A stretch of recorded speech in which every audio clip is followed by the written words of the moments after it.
We're holding hands, we stop to make out for a bit, and then he pinches my butt. And I'm like, okay, I'm really into this. He's clearly into this. Game on. I'm Andrea Gunning. And I'm Ben Fetterman. And this is our last episode of Season 3, Dating Diaries, Questions and Confessions.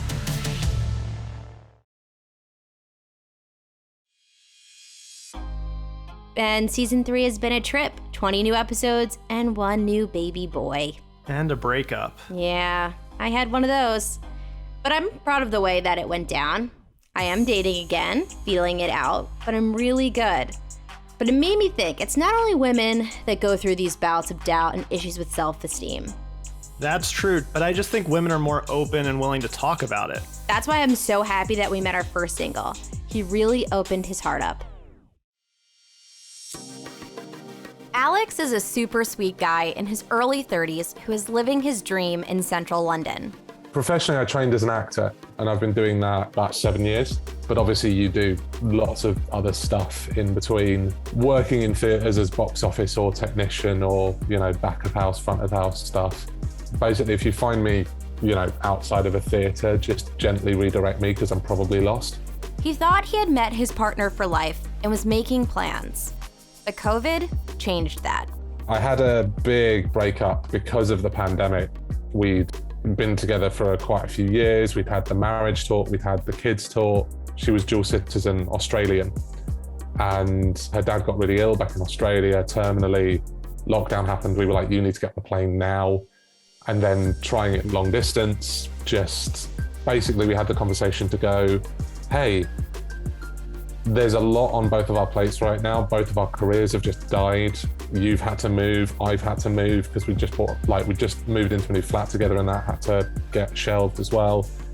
And she was like, I can't be supportive to you as a partner and you can't support me as a partner. I think we just need to take this off the table before resentment builds. It was a very mature conversation. Not hostile, not bitter. She needed to be elsewhere and they faced it. But Alex was left feeling empty. And then friends were like, hey, get back on the horse. Like, you've never done the dating thing before. Why not? There's this woman who, I'd never met her before. She's another actor that we'd always been in the same sort of circles. And she basically slid into my Instagram DMs being like, hey, you seem really cool. She even told Alex that she had a dream about him. He was intrigued. We ended up going on a date and, she was like, I've just come out of a breakup. I don't want to be exclusive. I want to just kind of enjoy being single for a bit. And I was like, yeah, I'm in that place as well. She was also just like exploring her sexuality and trying to figure that out. And she told me like, oh, I think I might be attracted to women as well. Alex communicated that he was supportive in her journey of self-discovery. So when she went on a date with a woman, she thought it was perfectly okay to let Alex know. She texted me while on the date saying, I think it's going well, we're going back to hers. And I was like, don't need to know that. But because of where I was at mentally, I just kind of went, okay, let me know when you're home safe. That should have been the end of it. But she kept updating him in real time while she was on her date. And she said, I'm really annoyed. I really pulled out all the stops with this person. I really wanted to hook up with them tonight. Like, I thought that was where it was going. It turned out that her date was completely straight and not at all interested.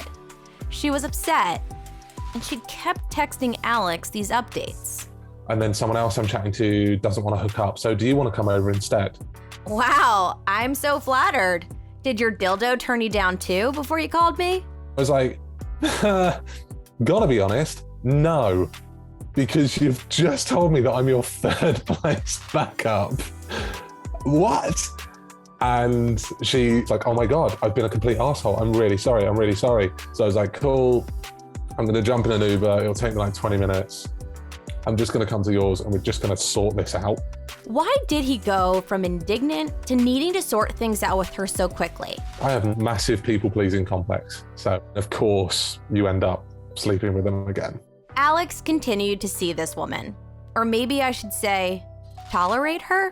There was a lot of her saying that I was giving her boyfriend energy, but she didn't want a boyfriend. And I was like, well, you keep asking for it. I've recommended you for a job that you then got. I've come to help you out at work when you needed cheering up. Like, that's boyfriend energy that I'm happy to give, but you can't chastise me for it afterwards. Alex was looking for a connection, but he was settling for whatever she tossed his way. She asked me out for another drink months later and specifically apologized. I'm really sorry for the way I treated you. You know, I think I was still dealing with a lot of stuff. And I was like, okay, cool. And I was in talking stage with someone else at the time. And then, you know, we sort of talked it out. I was like, well, thank you for the apology. And she said, well, I was kind of hoping that you might come back to mine tonight. And I was like, no, that's not happening, but thank you for the offer. And then the person I was talking to fizzled out. And of course the brain goes, oh, maybe I made a mistake. Why did Alex think that she was his only option? I wondered about his self-esteem. I was an ugly nerd kid. So drama schools, acting schools especially, are like just cesspits of sexual filth. I was there for 4 years. I didn't get laid once. I just completely was like, no one's interested. I mean, I feel like I'm quite an easy person to get on with for the most part. Again, massive people-pleasing complex, bullied in high school. So that's a real hard thing to unlearn. You know, conflict resolution of, oh, if I make everyone like me, then that's good. Alex got himself into therapy and not a moment too soon, because he and the woman he dated ended up being cast in the same project. There's good days and bad days. You know, I didn't realize I'd be spending 12 hours a day with you for the next few months. And there was this one day where I was frustrated with lines. I kind of exasperatedly went, oh, fuck me. And she went, already have. I was like, don't do that. Don't do that. He stood up for himself, but he still believed in always having another conversation, accepting the apology, giving someone another chance. I talked a lot with my therapist. I was like, I really want to confront them with this, going, hey, we can't be friends anymore because, the short story, I can't trust you to not start repeating the patterns again because you're doing it again. My therapist, he was just like, why bother? He was like, I love you for trying to be respectful, but if she's not showing it to you, what makes you think you're going to get it back when you deliver that? So just go, dude. I'd spent a lot of time going, oh, I can't cut this person off because we know too many people. And it's like, no, you can. You absolutely can, because you deserve to be someone's first choice. So cut it off. Now he's actually starting to believe it. It's like, I need to get over that self-esteem hit and go, yeah, I am desirable. I don't need to be anyone's backup or second choice or sneaky link. I was at a birthday party a few weeks ago and another friend was there, and she introduced me to someone I didn't know by saying, this is Alex, he's a really sexy guy and he doesn't know what to do with that. Have fun. And I was like, okay. Alex seems like a cool dude. You know that song, that Willow Smith song? I caught a voib. I can't get it out of my head. You caught a voib? He's serving boyfriend voibs. You think that's a problem for him? I think that it's not going to be a problem for the person who wants that energy. So I don't think that it's a problem. Right. Like he said in his interview, she was receptive in the moments that he was serving that kind of support. You can't have it both ways. You can't have your cake and eat it too. And I mean, that's the one thing that she was honest about from the get-go, was that she just got out of a relationship and she wanted to explore her sexuality, which is totally fine. But the problem is, as much as he's getting back into the dating pool, we're dealing with someone who just got his mind around committing to a long-term relationship, eventually marriage, eventually kids. And then based on circumstances, it fell apart. Right. We talked about this before, like people who have been monogamous or been in relationships for a long period of time, they get out and they don't know any other gear than like the relationship gear. But if that's what he wants and that's what he's looking for, he shouldn't have to shift gears for anybody. And I don't necessarily think that she's doing anything wrong either. It's also an Alex who doesn't have this sense of self-worth and self-esteem that's built up to draw healthy boundaries for himself either. So it's like this really interesting dynamic of just blurred boundaries and codependency in a lot of ways. This is why it's such a great story, because a lot of people have gone through this, and with the help of therapy, he was able to identify things that weren't serving him or healthy for him. I heard one moment of weakness, which was he felt like he was the third fiddle. And he's like, he called her out on it, which I think was amazing. And then he's like, well, I guess I'll come over and we'll try to sort this out. I think at that point, he could have put his cards on the table. I could have talked it out, because that was still like when things were kind of gray, but she kept pulling the same maneuver over and over again. That's the problem. At some point, to protect what he wants, he just needs to cut her off. I mean, it sounds like the biggest thing he struggled with was he liked to please people. He's a people pleaser. I resonate with this story because I too am a nerdy, dorky 7th grader that, you know, is overweight with really bad bang cut and really just trying to navigate. Like, we're all there. What's the term for that? There's a... Ugly duckling syndrome. Yeah, ugly duckling syndrome, where you were bullied, you were teased, you were made fun of, you weren't the most attractive, tallest, muscular person in your grade. And then in time, as we grow up, we get older, we find our own ways. We're not in this little vacuum of high school or middle school where we compare ourselves. We're out in the world and meeting all of these new people. I know. It just made me really think about the things that you carry from your childhood and how it affects your relationships later in life. And it made me think about my own self-worth and the things that I've kind of put aside. For me, it's like I was a really chubby 7th grader. Like, my dad referred to them as the tank years.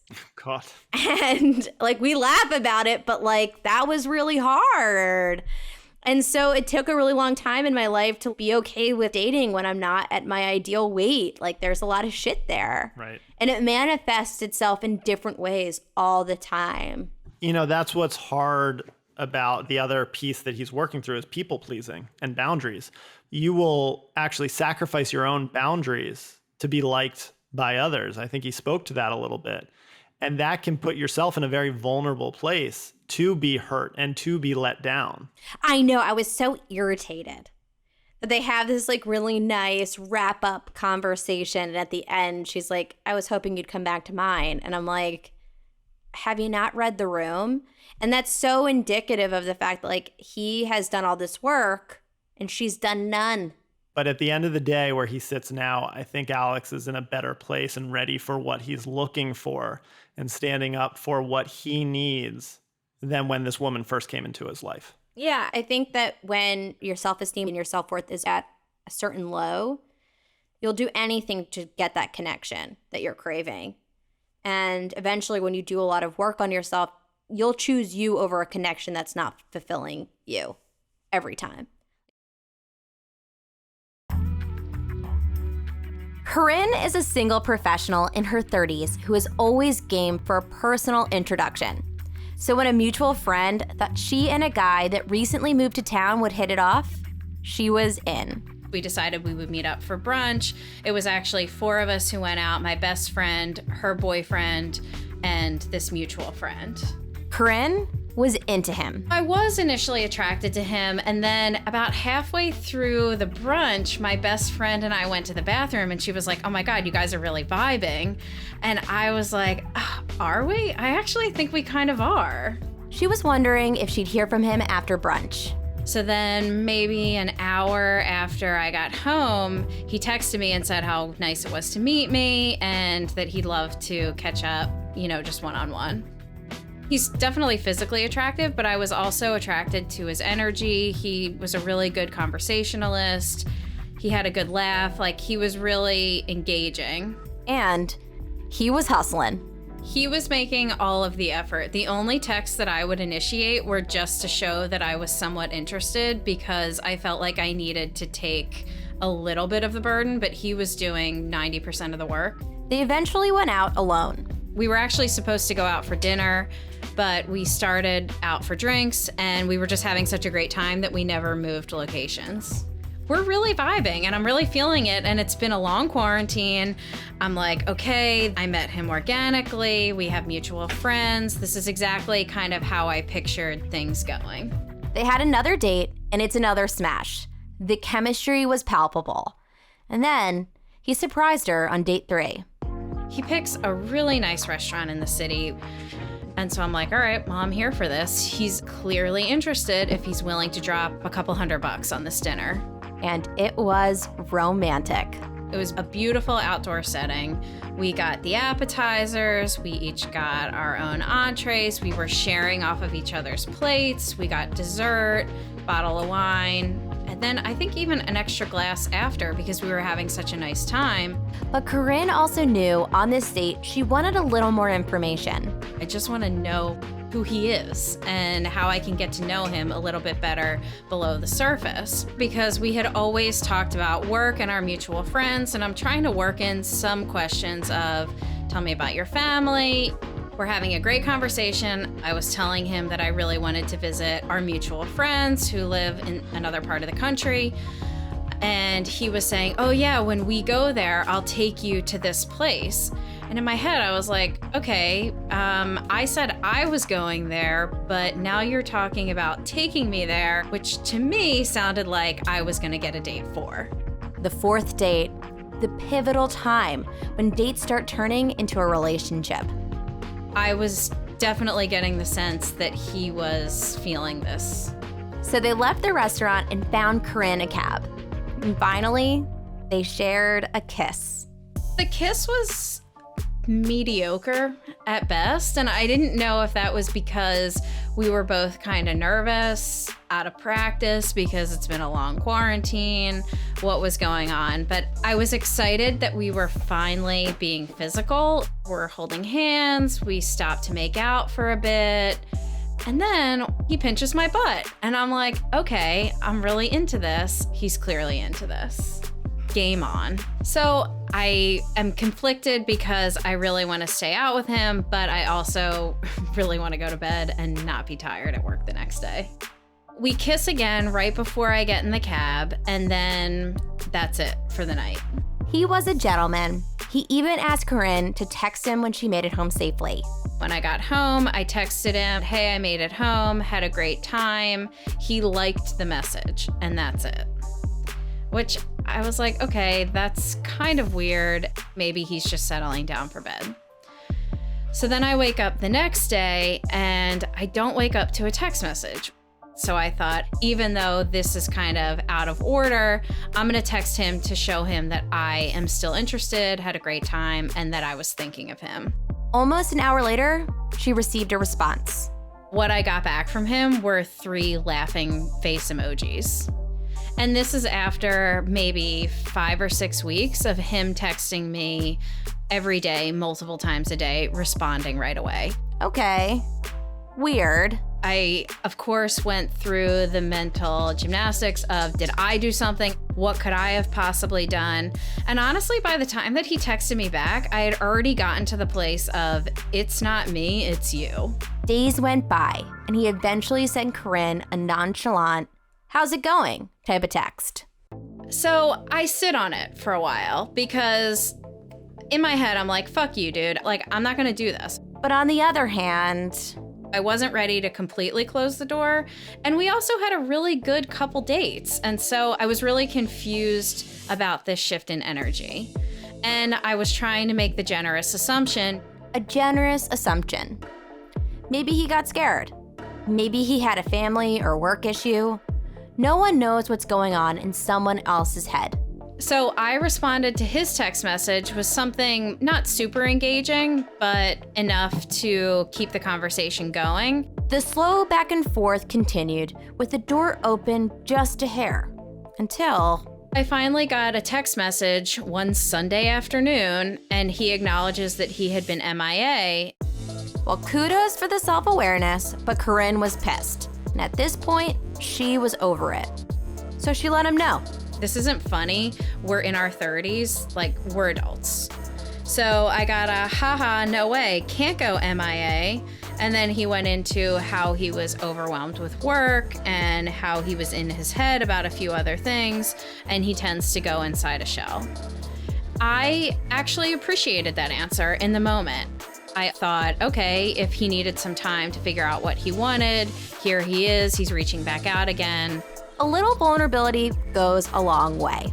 While we're texting, he asked me if I wanted to go out for drinks the following week, and I said yes because I decided that I was going to give him one more shot.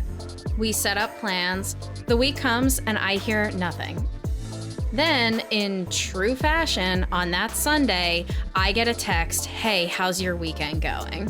I saw that text message and I literally said out loud, "Fuck you, dude." Corinne didn't respond. The vulnerability was a play. She was for sure done with him, but he wasn't done being a jerk. Even if you're not feeling me, that's fine. Just send me a text message that says, "Hey, it was great to know you. I don't see this really going anywhere. I wish you the best of luck." That's all you need to do. It wasn't enough to play games with Corinne. Remember the brunch where Corinne met this guy? Well, her best friend was there too.